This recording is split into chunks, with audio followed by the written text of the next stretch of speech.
কাশ্মীরে ঘটে চলা সন্ত্রাসবাদের বিরুদ্ধে বীরভূমের তারাপীঠে 26টি পাকিস্তানি পতাকা পুড়িয়ে বিক্ষোভ দেখালেন বিজেপির মহিলা মোর্চার সভানেত্রী ফাল্গুনী পাত্র।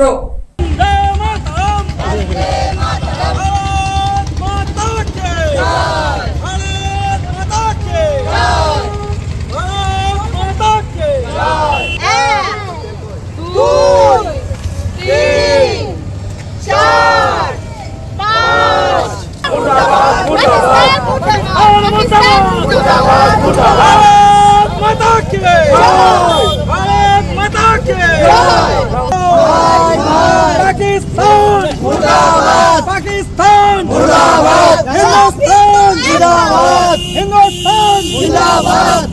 हिंदू दुनियार हिंदू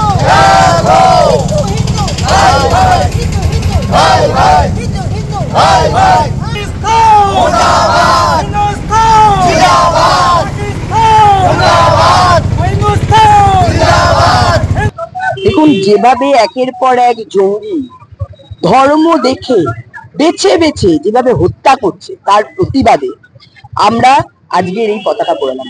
কারণ পাকিস্তান মানে জঙ্গি সাপ্লাইয়ের একটা দেশ। সারা পৃথিবীতে এবং বিশেষত ভারতবর্ষে তারা যেভাবে জঙ্গি ঢুকিয়ে একের পর এক বিভিন্ন জায়গায় সন্ত্রাস চালাচ্ছে এবং যেভাবে কাশ্মীরে যেভাবে হিন্দু দেখে দেখে তাদেরকে নৃশংসভাবে হত্যা করলো, গুলি করে মারলো, ঝাঁঝরা করে দিল, তার প্রতিবাদে যেরকম আমাদের সরকার সাথে সাথে তাদের সিদ্ধান্ত নিয়েছে, বিভিন্ন সিন্ধু চুক্তি থেকে আরম্ভ করে আজকে পাকিস্তানের দিল্লিতে যে দূতাবাস সেটা বন্ধ করে দিয়েছে এবং এখানে যারা পাকিস্তানের নাগরিক আছে তাদেরকে ইমিডিয়েট ফিরে যেতে বলা হয়েছে 48 ঘন্টার মধ্যে, তাদের ভিসা বন্ধ করে দেওয়া হয়েছে।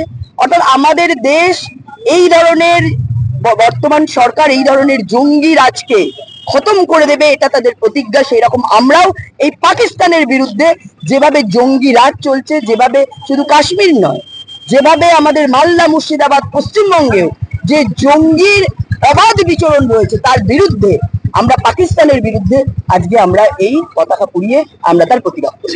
কারণ 26 জনকে দেখে দেখে জঙ্গিরা খুন করেছে, কারণ তারা হিন্দু ছিল, একমাত্র হিন্দু হওয়ার অপরাধে। অর্থাৎ এই জঙ্গিরা, এই মৌলবাদীরা, এই সন্ত্রাসবাদীরা কেবলমাত্র হিন্দু হওয়ার অপরাধে তাদের খুন করছে।